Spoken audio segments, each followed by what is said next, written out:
The long, expensive, bitter battle over a short-term House seat in the 6th Congressional District of Georgia finally ended in a 52-48 victory for Republican Karen Handel over Democrat Jon Ossoff.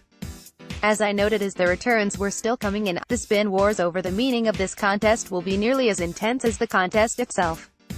Here are some things we legitimately learned from GAO6. Democrats aren't the only voters with sufficient enthusiasm to turn out in today's political climate. The template for a Democratic win in what is after all a congressional district Republicans have easily held since it was created was fairly simple: mobilize, arouse Democrats, Democratic-leaning independents, and anti-Trump Republicans to the max and count on GOP divisions and doubts about Trump to produce a crucial turnout advantage. It looked like it might work in the special election's first round, when several GOP rivals went after frontrunner Karen Handel with hammers and tongs and Democratic turnout reached midterm levels. But Ossoff fell just short of a majority. Had Georgia followed its usual practice of a quick runoff election, he would have probably won. But with 2 months to work with and plenty of national GOP money on hand, Team Handel slowly but surely built an effective turnout machine for the runoff. In the end, Handel nearly erased Ossoff's big first-round advantage in in-person early voting, and total turnout soared well above midterm levels, reaching 259,000, as opposed to 210,000 in 2014. With skill and luck, Republicans can walk the tightrope between embracing and repudiating Donald Trump. GAO6 was the only competitive House district on this year's menu where Trump did relatively poorly in 2016. Indeed, after last night the president retained his record as having the worst performance of any congressional or presidential candidate in GAO6, in its current North Atlanta incarnation, ever. So the trick for Karen Handel was to keep her distance from Trump without antagonizing his supporters. For the most part she succeeded. She may have received some inadvertent help in this respect from her opponent, who more or less abandoned his original "Make Trump Furious" messaging in favor of validating himself as acceptable to swing voters.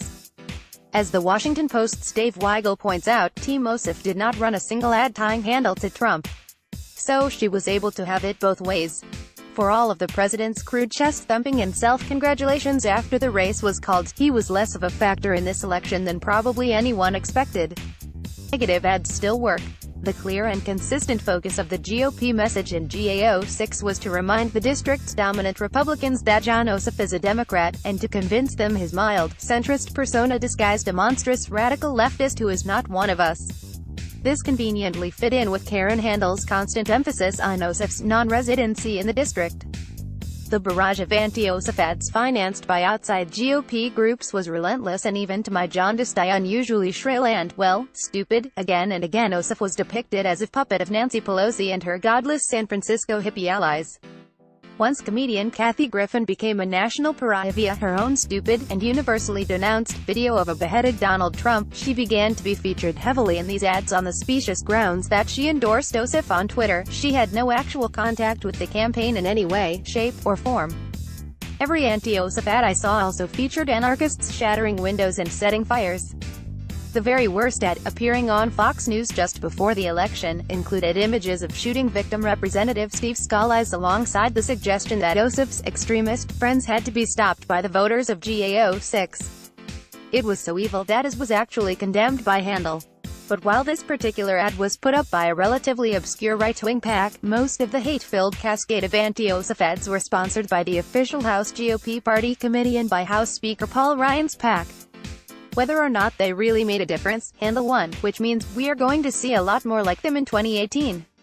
Issues don't matter much if you don't address them.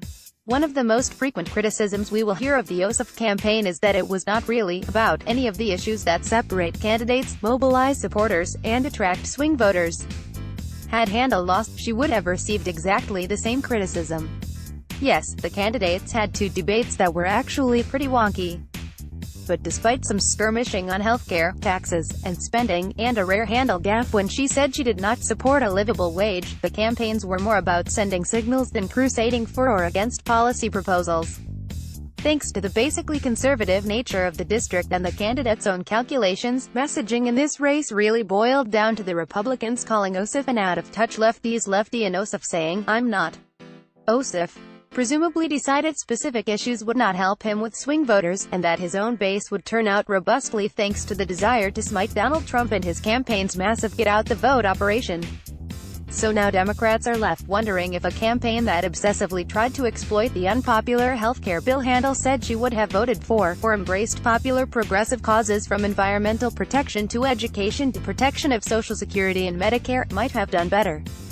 We may never know. The campaigns in GA06 may have proven it is possible to contact voters too much. There is abundant anecdotal evidence that the ground game in GA06